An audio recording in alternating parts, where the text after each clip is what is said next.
ساو.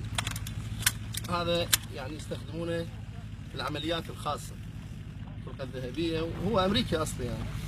وهذا يعني خاص بالاقتحامات ويعني هواي أمور يعني ما فد شيء يعني رهيب، حاسبينها حساب يعني. هم أساسا هم الدواعي جاي يستخدمونها.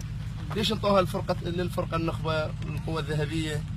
لأن هذا سلاح فتاك، بعد هو جاروشة ساو، جاروشة يعني منشار العظام.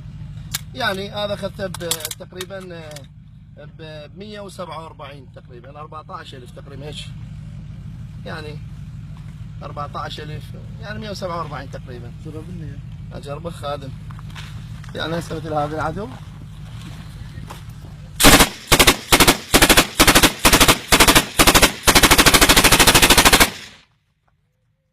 سلاح زين يعني، سلاح جيد. ويعني عندنا الاخ رائد الكروي هم بالمناسبه، ترى هذا كله على حسابنا يعني. هو هم عنده سلاح ساو من يصير الاقتحام تقريبا 4-5 قطع تنتشر بكل فصيل نفس هذا السلاح، مع يعني الشباب عندهم هذا ال 106 23 وتصير الاقتحام. الحمد لله على كل حال. احمد